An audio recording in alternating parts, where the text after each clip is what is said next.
He found love when he least expected it.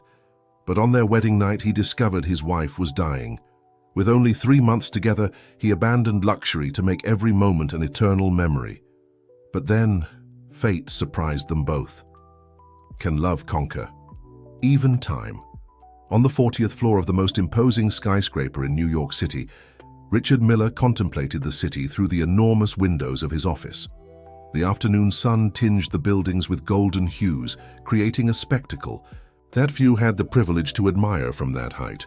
At 45 years old, he had conquered everything money could buy, a fortune estimated in billions, companies spread across 3 continents, mansions, yachts, and a life that many would consider perfect. But something deeply bothered him. His fingers drummed on the black marble desk as he observed the frantic movement on the avenues below. From up there, people looked like small dots moving without direction, each immersed in their own world. That's exactly what troubled him. The growing individuality, the lack of human connection, the indifference he saw spreading like a silent epidemic. "Mr. Miller," his secretary's voice over the intercom interrupted his thoughts. "Your meeting with the board will start in 5 minutes. Cancel it," he replied without hesitation. "Cancel all my appointments for the rest of the week." "But sir, the merger with the company—" "Margaret, after 15 years working with me, you should know that when I make a decision, it's final," he interrupted with a half-smile. "Tell everyone an urgent personal matter came up." Richard turned off the intercom before his secretary could protest. He walked to the closet attached to his office, where he kept some changes of clothes. But this time he didn't pick one of his usual Italian suits. Instead, he opened a drawer at the bottom of the wardrobe and took out pieces he never imagined he would wear. Faded jeans, a worn-out t-shirt, and an old pair of sneakers. As he changed, his mind wandered to a conversation he had with his late grandmother years ago, when he was still a young rising businessman. "Richard," she said with that wisdom that only years can bring, "the true character of a person is not revealed when they have everything, but when they have nothing." Now, dressed in simple clothes, he barely recognized himself in the mirror. The man who had always been synonymous with power and elegance had disappeared, giving way to someone who could easily blend in with any worker on the streets of New York. That's exactly what he wanted. He took his cell phone and typed a message, to a number he rarely used. "Paul, I need that favor you owe me." No questions. The answer came almost instantly. "Address sent, I'll be waiting." Before leaving, Richard opened his personal safe and took out a brown envelope. Inside, meticulously prepared documents that had been waiting for months for the right moment. Each paper there was a piece of a puzzle he was about to put together, a social experiment that could change not only his life, but that of many others. He went down the service elevator, avoiding meeting employees who might recognize him. The basement, he got into an Uber that would take him to Paul, an old college friend who had pursued a career as a professional movie makeup artist. If there was someone who could completely transform him, it was Paul. During the journey, Richard observed the city with different eyes. The people on the sidewalks, the street vendors, the office boys rushing on their motorcycles. They were all part of a world he knew only through the windows of his armored cars and the statistics in corporate reports. 2 hours later, the transformation was complete. Paul had done an exceptional job. Fake grey hair at the temples, a carefully disheveled stubble, small spots and imperfections on the skin that aged him a few years. The billionaire Richard Miller had disappeared, giving way to an ordinary man, the kind you see every day on the streets without ever noticing. "Are you sure about this?" asked Paul, still worried about his friend. "Absolutely," replied Richard, storing his wallet and documents in the envelope, which would be sealed and kept by Paul. "For a week, I want to discover who people are when they don't know they're facing someone rich and powerful. I want to see the true face of humanity." As he left Paul's apartment, Richard felt the weight of his decision. For a week, he would live as someone without resources, depending only on the kindness of others. He wouldn't use his credit cards, wouldn't identify himself, wouldn't resort to any of his contacts. He would be just another anonymous face in the crowd. He walked to the nearest highway, feeling the strong New York sun on his skin. Cars passed by at high speed, raising dust and smoke. With a deep sigh, he raised his thumb, a gesture he had never imagined doing in his entire life. His social experiment was about to begin, and he had no idea of the surprises fate had in store for him. The first hours on the roadside were a lesson in humility for Richard. The scorching New York sun punished his skin, accustomed to the comfort of air conditioning. His arms, always protected by sleeves of custom-made shirts, began to redden. The dust from cars passing at high speed stuck to his face, naturally completing the disguise that Paul had created with such care. A latest model Mercedes passed by him, and Richard couldn't help but smile ironically. He had 3 exactly like it in his garage. The driver didn't even look in his direction, too busy talking on his cell phone. A woman in a luxury SUV even slowed down, but it was only to close the electric windows, as if the mere sight of someone hitchhiking could contaminate the impeccable interior of her vehicle. "Interesting," he muttered to himself, mentally noting each reaction. As a businessman, he was used to seeing people bending over backwards to please him, constantly smiling, offering favors he had never asked for. Now he was experiencing the other side of the coin, the social invisibility that intrigued him so much. After 3 hours, his throat was dry. He hadn't brought water, a conscious part of his experiment. In his pocket, only a few crumpled bills, enough for an emergency, but not to compromise his experience. He observed a small diner across the highway and decided to cross, more to rest a bit than to actually buy something. The establishment was simple, one of those that serve coffee and grilled bread to truck drivers. The smell of freshly brewed coffee invaded his nostrils as soon as he entered. Behind the counter, a lady in her 60s observed him with a mixture of distrust and pity. "You want something?" she asked, her tone making it clear that she expected a negative answer. "A glass of water, please," Richard replied, his voice purposely hoarse from thirst. The woman hesitated for a moment, then took a disposable cup and filled it halfway with tap water. As he drank, Richard observed the movement of the place. Some workers were hastily drinking coffee, others devouring plates of rice and beans. A young waitress circulated between the tables, taking orders with impressive efficiency. That's when he noticed something peculiar. An elderly gentleman sitting alone in a corner ate slowly while reading an old newspaper. The waitress passed by his table several times, always with a gentle smile filling his coffee cup without him needing to ask. The man had a tired countenance, simple but clean clothes, and something in his gestures betrayed a silent dignity. Richard observed when the gentleman finished his meal and headed to the cashier. He took some coins from his pocket, counting them carefully. He was a few cents short of completing the value. "Don't worry, Mr. Joe," said the waitress, approaching with her own change. "I'll cover it." "I can't accept that, Mary," he replied, embarrassed. "You've done this other times." "And I'll do it as many times as necessary," she replied firmly. "You were my father's teacher. You taught me to read when I was struggling in school. That's priceless." Richard felt something stir inside him. There was a small demonstration of what he was looking for, genuine kindness without expectation of return. The waitress didn't have much. It was visible in her already worn uniform, but she shared the little she had with someone who, one day, had made a difference in her life. Discreetly, he approached the cashier and placed some bills on the counter. "The gentleman's coffee and the young lady's lunch are paid for," he said, surprising everyone. Before they could protest, he was already walking towards the exit. "Hey, mister," called the waitress. "You don't need to. You seem to need it. More than we do." Richard stopped at the door, turning with an enigmatic smile. Sometimes those who seem to need the most are the ones who have the most to offer. He returned to the roadside with a different feeling. His first discovery had not been about the indifference of rich people in their luxury cars, but about the generosity that flourished in the most unlikely places. The waitress who barely earned minimum wage still found ways to help her former teacher. It was the kind of kindness that money couldn't buy. The sun was beginning to set on the horizon, painting the sky with orange hues. Richard adjusted the worn backpack on his shoulders, another item carefully chosen for his disguise. A few more cars passed, completely ignoring him. But now, this didn't bother him as much. His mind was busy processing the scene he had witnessed at the diner. A simple car began to slow down as it approached. Richard narrowed his eyes, shielding them from the setting sun to try to see better. It was an old model with slightly faded paint, but well maintained. The driver activated the turn signal, pulling over a few meters ahead. Richard's heart accelerated slightly. After hours of rejection, someone had finally stopped. He walked towards the vehicle, curious to know what kind of person would be capable of this gesture of kindness in an era where mistrust reigned. As he approached, he could better distinguish the interior of the car through the open passenger window. That's when he saw her for the first time.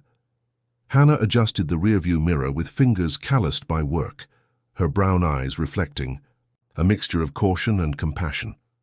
At 35 years old, life had already taught her that prudence was necessary, but also that closing her heart to the world wasn't the answer. The car, a '93 Chevy that she had bought with great sacrifice, was her faithful companion in the comings and goings between her home and the nursing home where she worked as a caregiver. "Want a ride?" she asked, her voice conveying a natural gentleness that no coaching could teach. Richard approached the window, immediately noticing the details that told a silent story.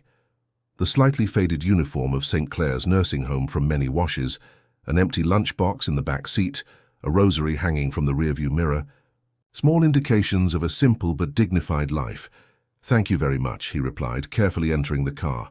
The seat had a small patch, meticulously sewn. "Any direction will do, actually." Hannah gave a soft laugh. "That's not very specific. I'm going to Bridgeport. Will that do?" Richard nodded, discreetly observing as she maneuvered back onto the highway. Her hands on the steering wheel had marks of hard work, but her nails were well cared for.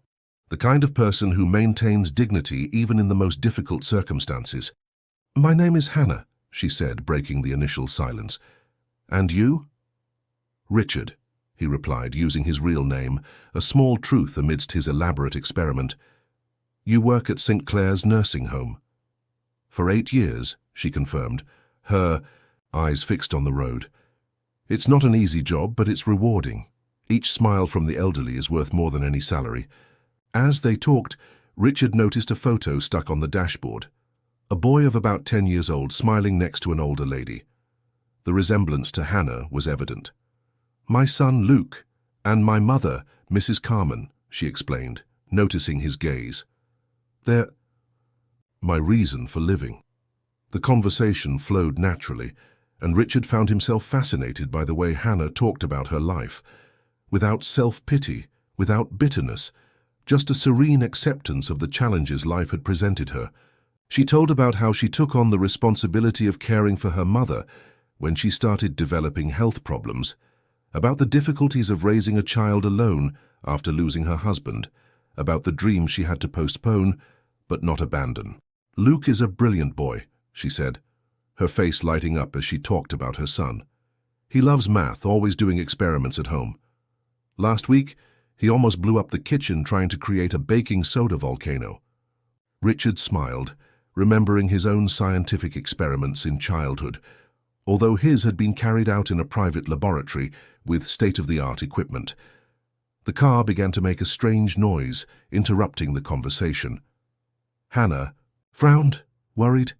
"Oh no, not now," she murmured, pulling over to the shoulder. The mechanic said the belt was good for a few more months. Richard observed as she got out of the car, opening the hood with the familiarity of someone who had been through this before. He followed her, maintaining his role as a common passenger, although he knew exactly what was wrong from the sound. "The alternator belt is at its end," Hannah diagnosed, sighing. "It will need to be replaced, but not today.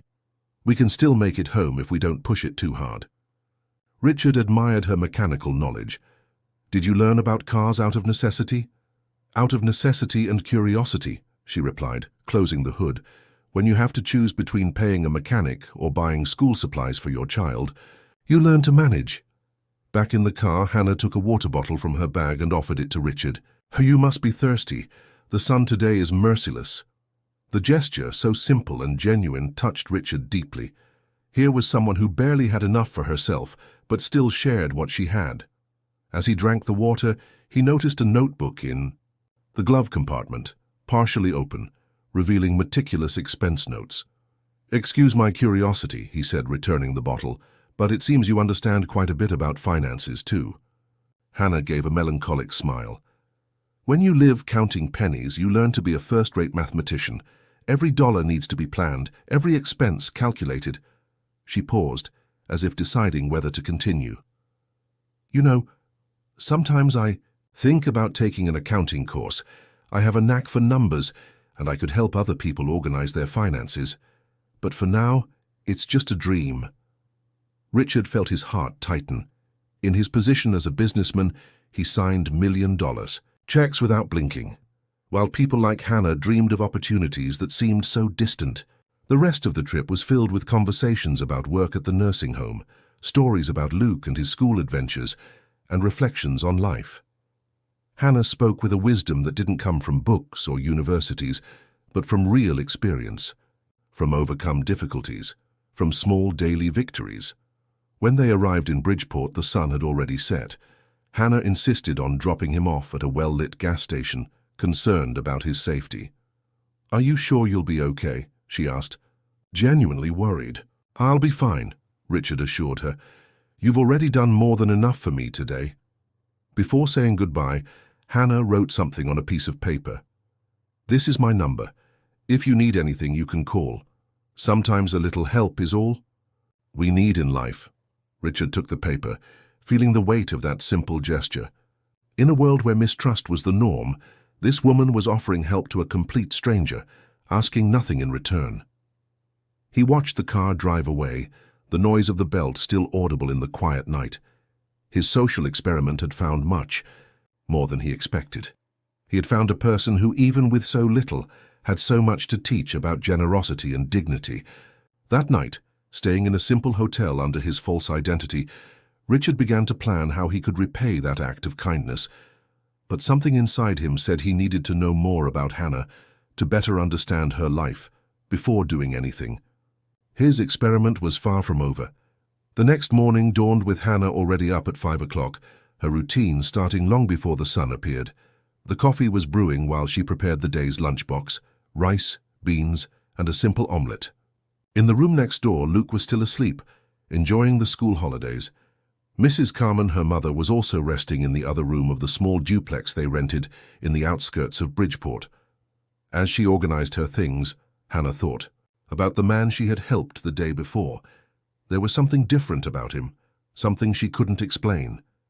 Despite the simple clothes and tired appearance, his gestures and way of speaking revealed an education that didn't match his apparent situation. The Chevy protested a bit when started, the noise of the belt more pronounced than the day before. "Just one more month, buddy," she murmured to the car as if talking to an old companion. "On the next paycheck, I promise we'll fix this." St. Clair's nursing home was 20 minutes from her house, in a more remote area of the city. The building, an old adapted mansion, maintained an air of dignity, despite the peeling paint and the garden that needed care. Hannah parked in her usual spot, picking up her bag and lunchbox. "Good morning, Miss Hannah," greeted Mr. Jack, the doorman who had already been at his post since 4 in the morning. "Did you bring that strong coffee today?" "Of course," she replied with a smile. Helena watched as Lucas excitedly explained his project to Ricardo, their heads bent close together over the prototype. She couldn't help but feel a warmth spreading through her chest at the sight. As the evening wore on, the small living room filled with the excited chatter of scientific terms and innovative ideas. Helena found herself drawn into the conversation, surprised at how much she understood and how interested she was in the subject. "You know," Ricardo said, turning to her during a lull in the discussion, "you have a real knack for this. Have you ever considered studying engineering yourself?" Helena laughed softly. "Oh, that ship has sailed. I'm happy just supporting Lucas in his dreams." Ricardo's eyes held hers for a moment longer than necessary. "It's never too late to pursue your own dreams, Helena." The words hung in the air between them, laden with meaning. Helena felt a flutter in her stomach that she hadn't experienced in years. As the night drew to a close, Ricardo gathered his things to leave. At the door he paused, looking back at Helena and Lucas. "Thank you both for a wonderful evening," he said sincerely. "Lucas, your project is truly impressive. I have no doubt you'll go far." Then turning to Helena, his voice softened. And thank you, Helena, for your hospitality, and for showing me what true kindness looks like. After he left, Helena leaned against the closed door, her mind whirling with conflicting emotions. Lucas's voice broke through her reverie. "Mum? Are you okay?" She turned to her son, forcing a smile. "Of course, sweetie. Just tired. It's been a long day." But as she lay in bed that night, sleep eluded her. Her thoughts kept returning to Ricardo, his gentle manner, his genuine interest in Lucas's project, the way his eyes crinkled when he smiled. And beneath it all, a nagging feeling that there was more to him than met the eye. The next morning dawned bright and clear. Helena went about her usual routine, preparing breakfast for Lucas and her mother, but her mind was elsewhere. She couldn't shake the feeling that something was about to change. At work, she found herself distracted, her thoughts drifting to the previous evening. Donna Eulalia noticed her preoccupation. "Helena, dear," the elderly woman said, patting her hand, "you seem a million miles away today. Is everything all right?" Helena smiled, squeezing Donna Eulalia's hand. "Everything's fine. Just thinking about some changes that might be coming our way." "Changes can be good, you know," Donna Eulalia said wisely. "They shake us out of our routines, make us see things differently." As Helena pondered these words, she had no idea just how prophetic they would prove to be. For at that very moment, Ricardo was making a decision that would alter the course of all their lives. In his hotel room, Ricardo paced back and forth, his phone pressed to his ear. "Yes, I understand the risks," he was saying, "but I believe this is the right thing to do. Set up the meeting for tomorrow." As he ended the call, he walked to the window, looking out over the city. His thoughts turned to Helena and Lucas, to the warmth and genuine kindness he'd experienced in their modest home. He thought of the astonishment on Lucas's face when he'd explained some of the more complex aspects of solar energy, and of the quiet strength he saw in Helena's eyes. "It's time," he murmured to himself. "Time to stop hiding and start living." Little did Helena know that as she went about her day, caring for the elderly residents of Santa Clara, Ricardo was setting in motion a plan that would intertwine their lives in ways neither of them could have imagined. The next few days passed in a blur of activity. Lucas was consumed with perfecting his project for the science fair, often working late into the night. Helena divided her time between her duties at the nursing home and helping Lucas whenever she could. Ricardo continued to visit, always bringing new ideas and encouragement.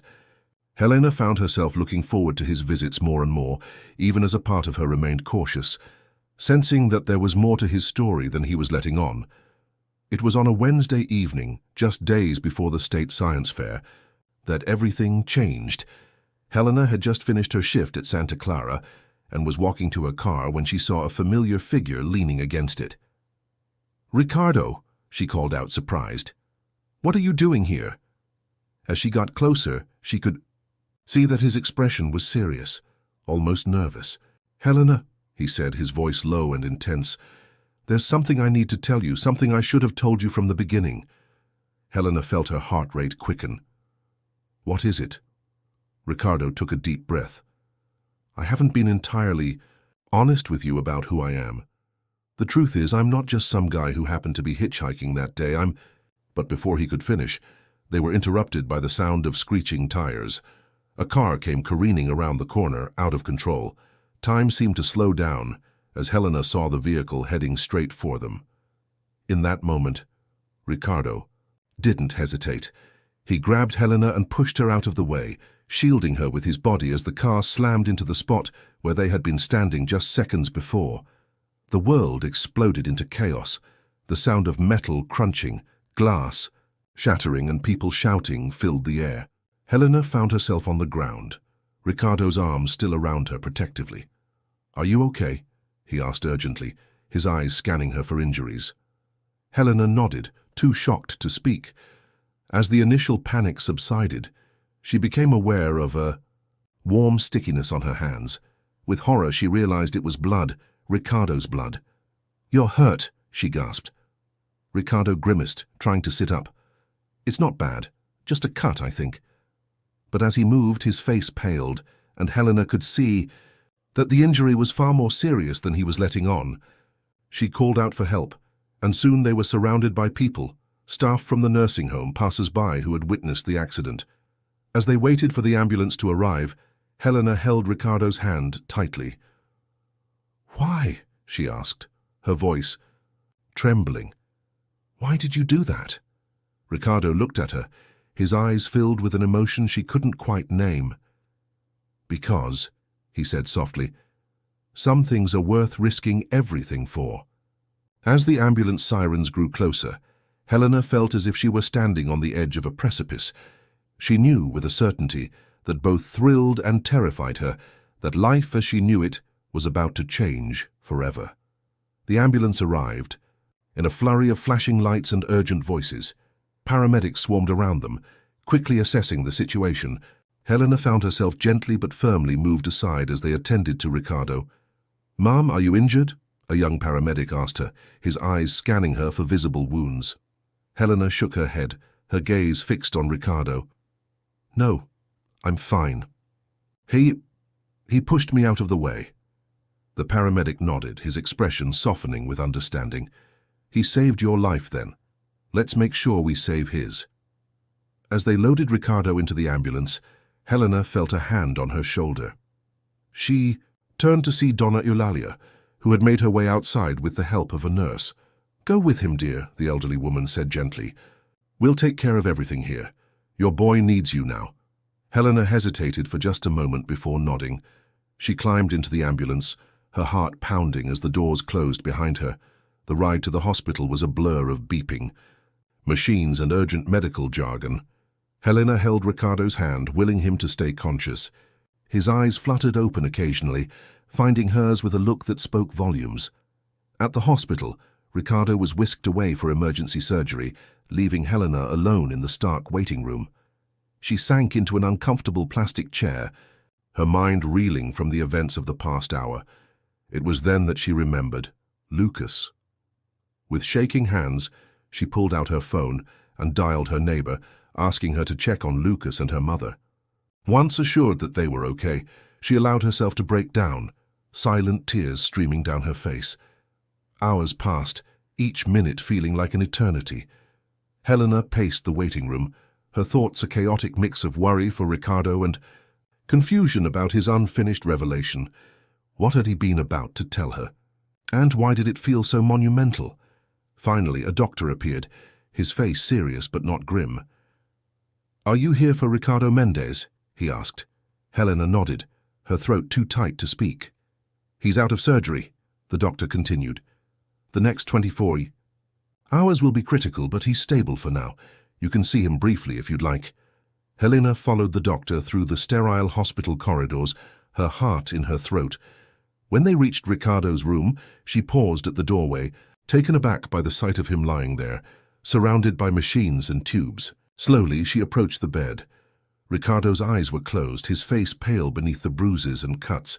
Helena gently took his hand, careful not to disturb the IV lines. "Ricardo," she whispered, her voice breaking. "I'm here. You're going to be okay. You have to be okay." As if in response to her voice, Ricardo's fingers twitched slightly in her grasp. His eyes fluttered open, focusing on her face with effort. "Helena," he murmured, his voice barely audible. "I need to tell you—" "Shh," she soothed, stroking his hand. "Don't try to talk. You need to rest." But Ricardo shook his head weakly, determination in his eyes. "No, you need to know. I'm not who you think I am. I'm—" Before he could finish, a nurse entered the room. "I'm sorry," she said apologetically, "but visiting hours are over. You'll have to come back tomorrow." Helena reluctantly let go of Ricardo's hand, promising to return first thing in the morning. As she left the hospital, her mind was whirling with questions. Who was Ricardo, really? And why did he feel it was so important for her to know? The drive home was a daze, the events of the day playing on repeat in her mind. When she arrived, she found Lucas waiting up for her, worry etched on his young face. "Mom," he exclaimed, rushing to hug her. "Are you okay? Mrs. Rodriguez told me there was an accident." Helena hugged her son tightly, drawing comfort from his presence. I'm Fine, sweetheart, but Ricardo, he was hurt protecting me. Lucas's eyes widened. Is he going to be okay? I hope so, Helena replied, her voice trembling slightly. We'll go see him tomorrow, okay?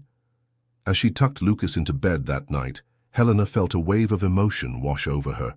Gratitude for Ricardo's selfless act, worry for his condition, and an overwhelming sense that her life was about to change in ways she couldn't yet comprehend. Little did she know that as she finally drifted off to sleep, exhausted from the day's events, wheels were already in motion that would reveal the truth about Ricardo Mendez, a truth that would shake the foundations of her world and open up possibilities she had never dared to imagine. The next morning dawned grey and overcast, matching Helena's somber mood. She moved through her morning routine mechanically, her mind constantly drifting to Ricardo lying in the hospital bed. "Mom," Lucas's voice broke through her reverie. "Can we go see Ricardo now?" Helena looked at her son, touched by the concern in his eyes. "Of course, sweetheart, let's go." The hospital corridors seemed less intimidating in the light of day, but Helena's heart still raced as they approached Ricardo's room. To her surprise, they found him sitting up in bed, looking pale but alert. "Helena! Lucas!" Ricardo's face lit up as they entered. "I'm so glad you're here." Lucas rushed to the bedside, full of questions about Ricardo's condition and the accident. Helena hung back, watching the easy interaction between them. There was something about the way Ricardo spoke to Lucas, a paternal warmth that tugged at her heart. As Lucas chattered on about his science project, Helena noticed a man in an expensive suit enter the room. He nodded politely to her before addressing Ricardo. "Mr. Mendez, the board is getting anxious. They need to know your decision." Helena froze. "Mr. Mendez?" She looked at Ricardo, confusion evident on her face. Ricardo sighed, his eyes meeting Helena's. "I suppose it's time for the truth to come out." He turned to the man in the suit. "Tell them I'll make the announcement tomorrow. For now I need some time with my friends." As the man left, Ricardo gestured for Helena to come closer. "I owe you both an explanation," he began. "My name is Ricardo Mendez, and I'm the CEO of Solartech Industries, one of the largest renewable energy companies in Brazil." The room fell silent as the weight of his words sank in. Lucas's mouth hung open in shock, while Helena felt as if the floor had dropped out from under her. "But why?" she finally managed to ask. "Why the deception?" Ricardo's eyes were filled with a mix of guilt and hope as he began to explain. He told them about his experiment, his desire to understand why people had become so indifferent to each other. He spoke of how Helena's kindness that day on the road had changed everything, how getting to know them had given him a new perspective on what truly mattered in life. "I know I should have told you sooner," he finished, his voice heavy with regret. "I was afraid that if you knew who I really was, everything would change, that you wouldn't see me as just Ricardo anymore." Helena sat down heavily in the chair beside the bed, her mind reeling.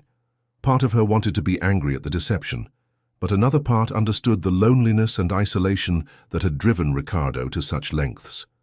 Lucas, who had been uncharacteristically quiet, suddenly spoke up. "So, does this mean you can help even more people with their solar energy projects, like on a really big scale?" Ricardo smiled at the boy's enthusiasm. "Yes, Lucas. In fact, that's part of what I wanted to talk to you both about. I'm planning to launch a new initiative, providing solar energy solutions to underprivileged communities. And I was hoping you might want to be part of it." He turned to Helena, his eyes serious. "Helena, I've seen how brilliant you are with numbers, how compassionate you are with the residents at Santa Clara. I want to offer you a position overseeing the financial and community outreach aspects of this project. And Lucas, your innovative ideas could be the key to making these systems more efficient and cost-effective." Helena felt as if she were dreaming. A part of her wanted to pinch herself, to wake up from this surreal scenario. But the hope in Ricardo's eyes, the excitement radiating from Lucas, it was all very real. I don't know what to say," she stammered. "This is all so sudden." Ricardo reached out, taking her hand in his. You don't have to decide right now. Take some time to think about it. But know this, everything I've shared with you both, every moment we've spent together, has been real. The man you've come to know, that's the real me, regardless of my bank account or job title. As they left the hospital that day, Helena's mind was a whirlwind of thoughts and emotions. The world seemed to have shifted on its axis, presenting her with possibilities she had never dared to imagine. That night, as she tucked Lucas into bed, her son looked up at her with serious eyes. "Mum," he said softly, "I think we should do it. Think of all the people we could help." Helena smiled, stroking his hair. "When did you get so wise, my little man?" As she closed Lucas's bedroom door, Helena found herself walking to the small balcony of their apartment. The city lights twinkled. Below, and for the first time in years, she allowed herself to dream of a different future. A future where her skills were valued, where she could make a real difference in people's lives, where love might be possible again. With a deep breath, she made her decision. Tomorrow she would go back to the hospital. Tomorrow she would tell Ricardo yes to the job, yes to the new adventure, and yes to the possibility of something more between them. As she gazed at the starry sky, Helena felt a sense of peace settle over her. The path ahead might be uncertain, but she was ready to take that first step. After all, sometimes the greatest journeys begin with a simple act of kindness, like stopping to help a stranger on the side of the road. The next morning, Helena woke with a sense of purpose she hadn't felt in years. She moved through her morning routine with renewed energy, her mind clear and focused on the decision she had made. As she prepared breakfast, Lucas bounded into the kitchen, his eyes bright with excitement. "Are we going to see Ricardo today, Mom? Are you going to tell him yes?" Helena couldn't help but smile at her son's enthusiasm. "Yes, sweetheart, we're going to see him, and I think I'm going to say yes." Lucas whooped with joy, throwing his arms around his mother. "We're going to change the world, Mom, one solar panel at a time." Helena laughed, hugging her son tightly. The joy and pride she felt in that moment was beyond anything she had ever experienced. She looked over at Richard, who was watching them with a soft smile. "Thank you," she mouthed silently. Richard shook his head slightly, as if to say that no thanks were necessary. He stepped closer to them, placing a gentle hand on Lucas's shoulder. "You know, Lucas," he said, "your project isn't just about solar panels, it's about hope. It's about showing people that even the smallest actions can make a big difference." Lucas nodded solemnly, his eyes shining with determination. "I want to help people like us, Mom. People who work hard but still struggle. Maybe with cheaper electricity, they can have an easier life." Helena felt her heart swell with pride. Her son, at such a young age, already understood the importance of using his talents to help others. She looked at Richard, seeing the same, pride reflected in his eyes. "Well," Richard said, clapping his hands together, "I think this calls for a celebration. How about ice cream?" "Yes!" Lucas exclaimed, pumping his fist in the air. As they walked towards the nearest ice cream parlor, Helena felt a sense of peace wash over her. The future, which had always seemed so daunting and uncertain, now held promise. She didn't know exactly what would happen next, but she knew that, with Lucas by her side and Richard supporting them, they could face anything. The ice cream parlor was a small family-owned shop with a charming retro decor. The walls were lined with old advertisements for ice cream brands, and the booths were upholstered in bright red vinyl. A jukebox in the corner played soft oldies. Music, adding to the nostalgic atmosphere. As they settled into a booth, Lucas's eyes widened at the extensive menu. "Can I get a banana split?" he asked hopefully. Helena hesitated, knowing such a treat was usually beyond their budget. Before she could respond, Richard gently touched her arm. "It's my treat," he said softly. "Let's celebrate properly." Helena nodded, feeling a mix of gratitude and a lingering sense of pride that made it difficult to accept help, even now. But seeing the joy on Lucas's face as he ordered his banana split made it all worth it. As they waited for their ice cream, Richard leaned back in the booth, a thoughtful expression on his face. "You know," he said, "I've been thinking about the next steps for your project, Lucas. The boy perked up, his attention immediately captured. Really, like what? Richard smiled. Well, I was thinking we could start by implementing your solar panel system in a few local schools. It would be a great way to showcase the technology and educate more people about renewable energy. Lucas's eyes widened with excitement. That would be amazing. We could even teach the students how to build their own small solar panels. Helena watched the exchange with a mixture of joy and trepidation. It was wonderful to see Lucas so excited, but she couldn't help but worry about the practical aspects. That sounds like a big project, she said cautiously. Would we be able to manage something like that? Richard turned to her, his expression serious but kind. Helena, I want you to know that I'm committed to seeing this through, not just as a businessman or a mentor, but as someone who cares deeply about both of you. The intensity in his eyes made Helena's heart skip a beat. She was saved from having to respond immediately by the arrival of their ice cream. As they dug into their treats, the conversation flowed easily. Lucas chattered excitedly about his ideas for expanding the project, while Richard listened attentively, offering suggestions and encouragement. Helena found herself relaxing, allowing herself to imagine a future where dreams like this were possible. Mom, Lucas said suddenly, a smear of chocolate sauce on his chin, do you think we could invite Grandma Carmen to live with us now? If we're going to be working on this big project, maybe we could afford a bigger place. Helena felt a lump form in her throat. The idea of having her mother close by, of not having to worry constantly about her care, was almost too much to hope for. That's something we'd have to think about carefully, sweetheart, she managed to say. Richard, sensing her emotion, gently steered the conversation to lighter topics. As they finished their ice cream, he regaled them with funny stories, from his early days as an entrepreneur, making both Helena and Lucas laugh.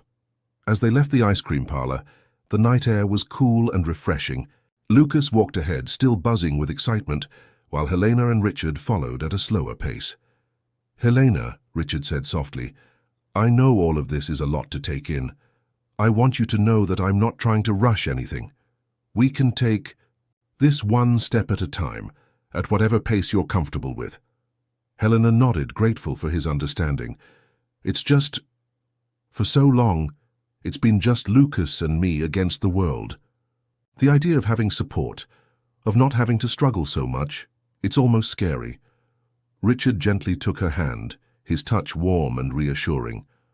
I understand, but you don't have to face everything alone anymore. If you'll let me, I'd like to be there for both of you, not to take over or change things, but to support you in whatever way you need. Helena looked up at him, seeing the sincerity in his eyes.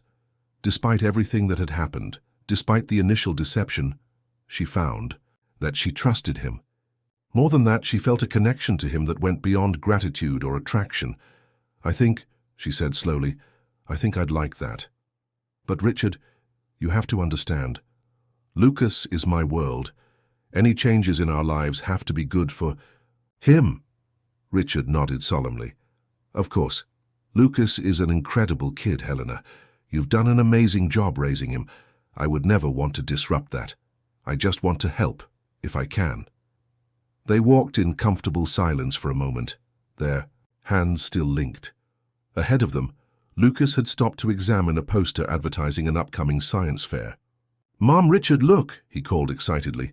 There's another fair next month. Can we enter my project again? Helena laughed, the sound light and carefree in a way it hadn't been in years. Let's see how we do with the school installations first. Okay. As they caught up to Lucas, Helena felt a sense of possibility that she hadn't experienced in a long time. The future, which had always seemed like a daunting uphill battle, now stretched before them full of promise. That night, after tucking an exhausted but happy Lucas into bed, Helena sat on her small balcony, looking out at the city lights. She thought about the twists and turns that had brought her to this moment. A chance encounter on a highway, an act of kindness, a hidden identity revealed. It all seemed like something out of a movie. Yet here she was, on the cusp of a new chapter in her life. A chapter that included not just hope for a better future for Lucas, but perhaps a chance at happiness for herself as well. As she sat there, lost in thought, her phone buzzed with a message. It was from Richard. Just wanted to say goodnight and thank you for today. Seeing Lucas's dream come true and seeing you so proud. It was a privilege. Sweet dreams, Helena. Helena smiled, feeling a warmth spread through her chest. She typed back a simple reply. Good night, Richard. And thank you for everything. As she went to bed that night, Helena felt a sense of peace she hadn't known in years. Whatever challenges lay ahead, she knew they would face them together. Her, Lucas, and now Richard. The next few weeks passed in a whirlwind of activity. Richard, true to his word, had set the wheels in motion to implement Lucas's solar panel system in several local schools. The project had gained attention not just locally, but on a national level, with environmental organizations and education boards expressing interest. Helena found herself thrust into a new role, coordinating logistics and managing the financial aspects of the project. Her natural talent for numbers, combined with the online courses she had been taking, made her an invaluable part of the team. Lucas, for his part, was thriving. He spent his afternoons after school working on refining his designs, often with Richard by his side, offering guidance and encouragement. The bond between them grew stronger each day, and Helena couldn't help but feel grateful for the positive male influence in her son's life. One sunny Saturday afternoon, as they were all working in the living room, Lucas tinkering with a new solar cell design, Helena poring over spreadsheets, and Richard making calls to potential sponsors, there was a knock at the door. Helena opened it to find Donna Eulalia standing there, supported by one of the nurses from the nursing home. "Donna Eulalia," Helena exclaimed, surprised and delighted. "What are you doing here?" The elderly woman smiled, her eyes twinkling.